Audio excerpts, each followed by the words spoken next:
Welcome to the AM News, and I'm Sweetie Abochi. Details now. President Mahama has asked the Ministers of Energy and Finance to prepare measures to protect the current gains made in reducing petroleum prices, as escalating hostilities between Israel and Iran have started driving up crude oil prices. Speaking during his thank you tour in the Savannah region, he said that despite progress in stabilizing the economy, Ghana is not immune to the shocks of global events.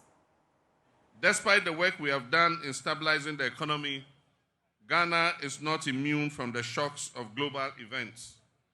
Recent events in the Middle East, which involve an exchange of missiles between Israel and Iran, have started to escalate crude oil prices dramatically. I've asked our Minister of Finance and Minister of Energy to keep a close eye on the development and model the possible impacts on our petroleum prices and prepare measures to protect the recent gains that we have made.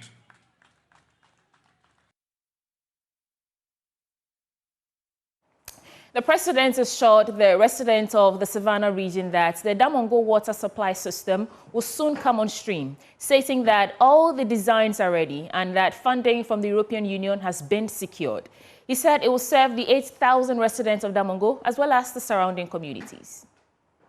Your Royal Majesty, access to clean water is not a luxury.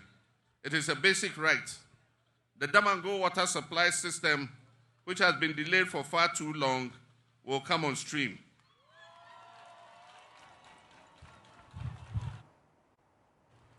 We have all the designs ready and have been offered funding by the European Union to execute the project. This project will draw water from the White Volta at Yape and supply it to the west, to Damongo. And I'm happy to announce that it will serve the 8,000 residents of Damongo, and all communities along the water pipeline will also receive clean drinking water.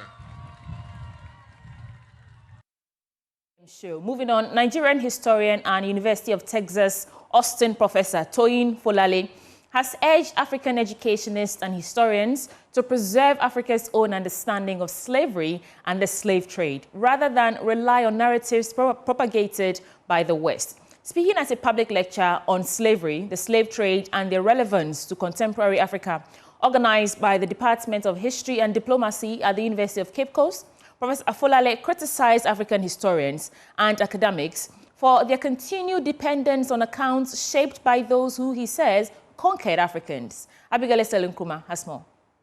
Not only does understanding Africa's past include reclaiming the narrative of slavery and its impact, it also helps in discussing the continent's future.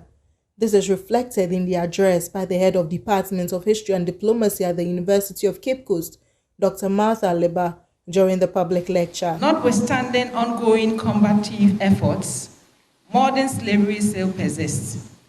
It has been estimated that out of 50 million persons across the globe who had been involved in modern slavery as of 2021, 51% were females and the remaining 46% males. Africa constituted 14% of the total global population of modern slavery, with a total of 6.04 million individuals, representing 12% of the world's enslaved population, trafficked within and from the sub-Saharan Africa. Although we have heard, read, and seen so much about slavery and the slave trade, I believe there's more to learn. The chairman of the lecture and provost of the College of Education Studies at the University of Cape Coast, Professor Douglas Ejay, highlighted the significance of the theme.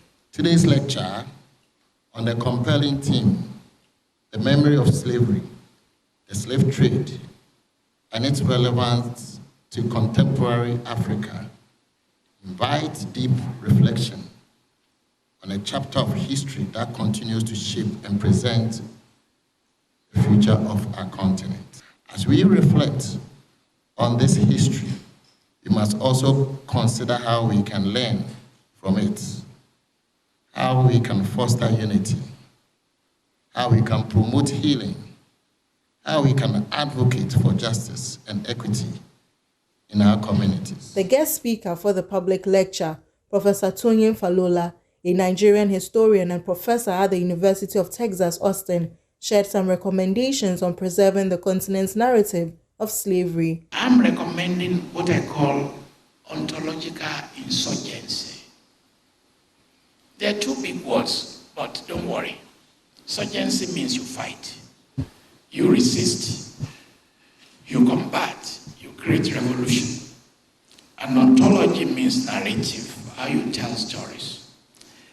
That we must create, those on the high table and those who are listening, ontological insurgencies. I want to suggest here that in Ghana, Kenya, Nigeria, we must insist mandatory training for travel guides. The wounds from slavery must be recognized, accepted and healed, and it must be done in its original narrative. From UCC, Abigail Lissel Nkrumah reports for Joy News. Now, local divers at the Dikpe Bridge have ended their rescue mission after retrieving the bodies of all 7 students from Lawra Senior High School who drowned when their boat capsized. The victims, 5 females and 2 males, had reportedly completed their routine weekend jogging before deciding to board a boat to explore. Upper West Regional Minister Charles Luwanga Posing, who visited both the accident scene and the school, has called for calm. And our Upper West Regional correspondent Rafiq Salam reports.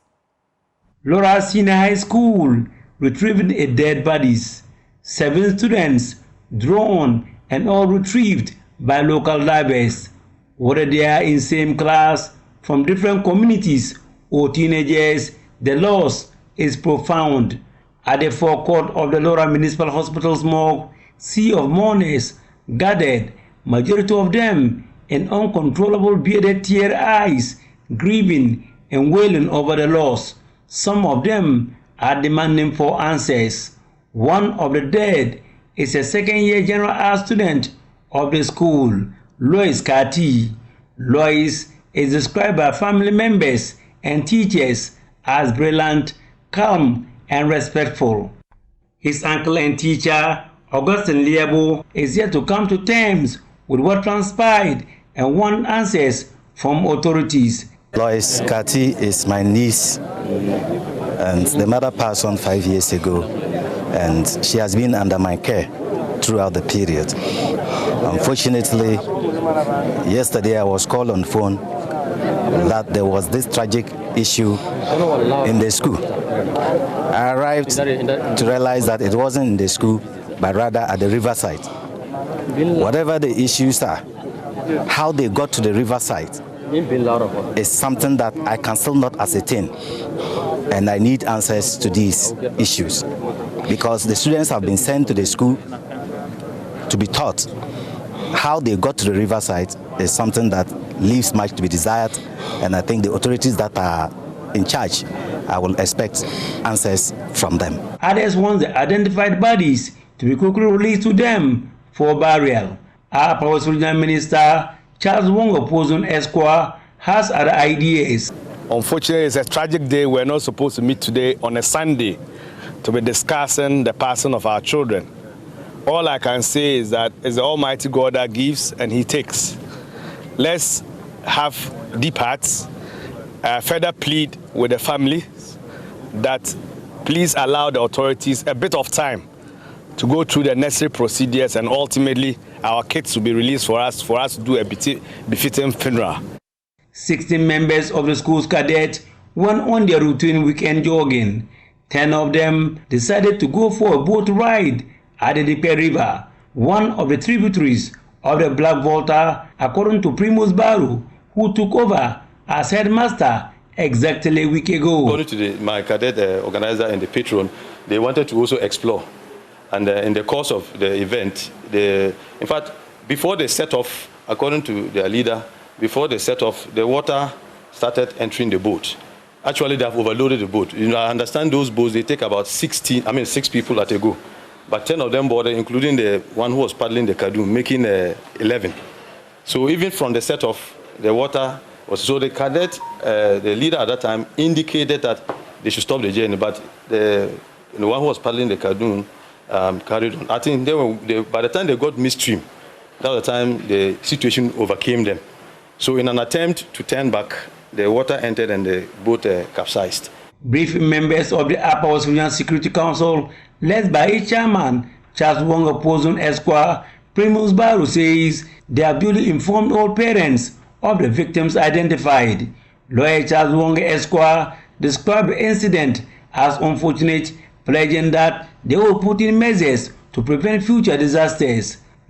It's unfortunate that we've lost vibrant, young and upcoming persons. And from your report, we've lost 5 young girls and 2 young men.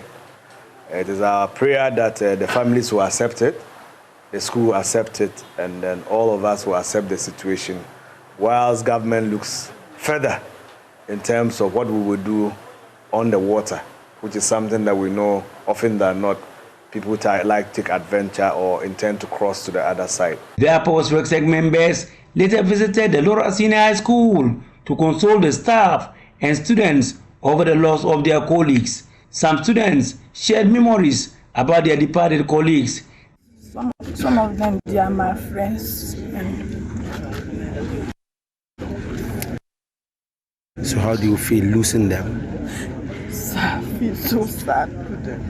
They were people that we always play with. We are only learning mates, but now if you tell me, we can't find none of them. The Rexec members earlier called on the paramount chief of Lawra to brief him on the issue. Behind me is a mortuary for the Lawra Hospital, where we are told that the 7 bodies that were retrieved have now been kept. We are told that investigations are ongoing, and then once they are able to finish with the investigation, they will release the bodies to the families. The situation in Lawra is not that of the best. The people are in somber mood. They are grieving over the lost. Reporting for Joy News, Rafik Salam, Lawra. Rather sad note, let's get straight into our business update now with Samuel Kujibres. Let's do business now. Now, the Chamber of Petroleum Consumers has urged the government to urgently restock more crude oil in light of the escalating tensions between the U.S. and Israel. COPEC believes that this strategic move would help cushion consumers from potential price hikes and minimize the impact on the economy. Speaking to Joy Business, Executive Secretary of COPEC, Duncan Amwa, stated that by restocking crude oil, the government can help stabilize fuel supplies and mitigate the impact of price increases on consumers. It will bring me back to conversations we've had severally on your network, the need to store products. Geopolitical factors are quite uncertain.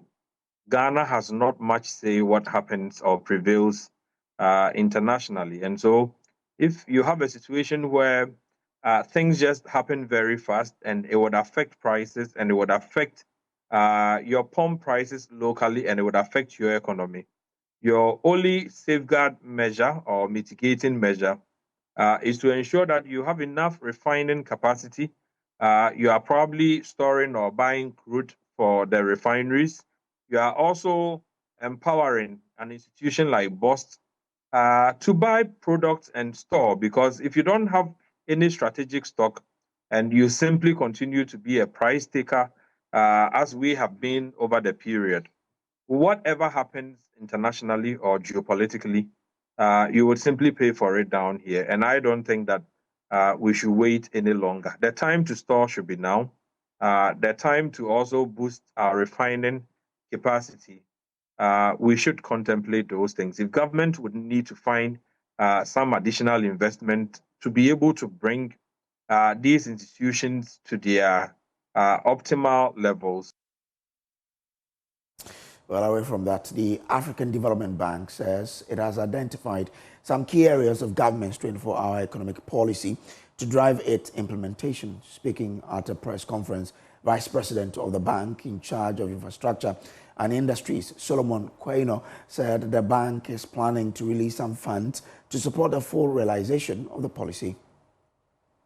The second is supporting a visionary 24-hour economy initiative. The 24-hour economy initiative looks promising and has tremendous potential to transform Ghana's economy. This is a highly visionary concept that has captured our attention and also our enthusiasm. We conducted a series of intensive working sessions with Mr. Guzitano, the 24-hour Economy Secretariat, the Ghana Infrastructure Investment Fund, and several other partners, and have identified concrete areas where the bank can provide meaningful support to drive implementation. And that's it for the business on the AM News. And actually, that's it for the news as well.